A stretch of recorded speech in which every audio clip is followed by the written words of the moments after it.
everything. When he told me to come here, like, he never promised me anything.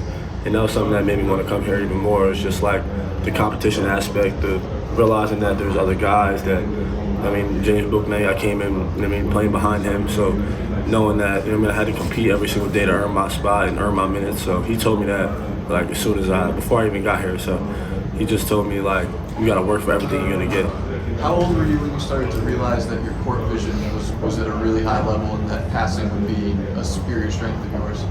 I think I always liked to pass the ball, and I think just now I'm starting to realize how good I can really get at it. But I remember being a kid, I used to play, like, I'm from Amsterdam, New York. There's not a lot of basketball players. Like, we used to just be playing around. I would be in the CYO leagues, and I could score whenever I wanted to. So I kind of would just try to get everybody involved, and that was just like my way of like having fun on the court.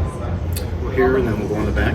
I know Andre at the Elite Eight game, coach said that he had kind of screwed up. He hadn't found ways to fix you guys offensively when you were struggling shooting the ball.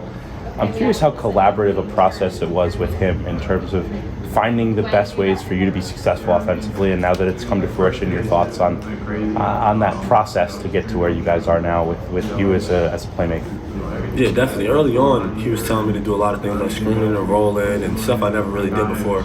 I always looked at myself as a guard, so at the beginning I was maybe like, I would rather do this or rather just shoot it. But like as I surrendered that ego a little bit and was able to just like kind of bring myself back to like, all right, he knows what he's talking about. He's been coaching the game since before I was even born, so he knows what he's saying. So really just buying into what he's saying, and I've seen the progress that it made, so I just continue to do it. And it's something that helps my teammates get open. It's something that helps me get open, and overall just increases the flow of our offense. I know you are more of a guard, but do you see similarities to a guy like Draymond Green in terms of the way you impact the game and how you're able to help your teammates even if you're not necessarily scoring the ball?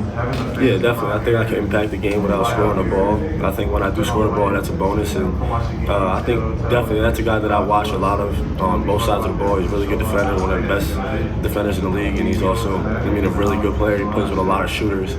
So I watch a lot of his stuff, like his dribble pitches that he'll do for Steph and send off-ball screens, and he's just a really good team guy.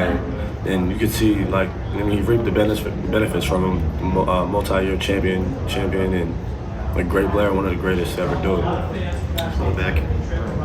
Andre, Joe Zone, Channel 3, CBS Hartford. 10 seconds left in the game. You're down one. Who's taking the last shot? Whoever's open. I think we got a lot of shooters, but I'm really just, if the ball's in my hands, I'm just going to get it whoever's open. If I could choose, I would give it to Hawkins, though. He's that guy. Like third row.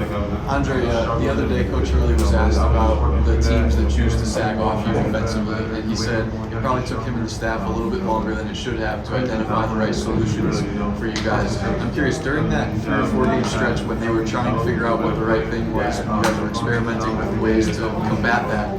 What were you feeling? Was it frustrating for you? Were you unsure how you could fit in? And then once you finally had the breakthrough, what was that feeling like? Yeah, there were definitely times of where I was frustrated about it, and once I kind of let that go and was just looking at it from a different point of view, a different perspective, I was able to grow from it, and it really helped the team a lot. It helped me a lot as an individual player to be more, useful on the offensive end, honestly. Sometimes I used to feel like, man, I'm messing up the offense, but as I started to learn those things that coach was teaching me, I realized that I could use the way that they're playing me to get other people open and to get myself open on easier roles and in the short corner. Coaches often talk about putting players in the right position to succeed, and that was a very glaring example of them literally doing that with you, finding the ways for you to succeed. What kind of trust or chemistry does that build back and forth between you and the coaches when they're actually doing one of those cliches that coaches often say they do? Yeah, they build a lot of trust with me, and I've been really just trying to trust them as much as possible because I know that they know what they're doing. They're not here for no reason, and coach is a great coach, and so are all of our assistants. So really just buying into their system and whatever they want me to do, I'm going to do.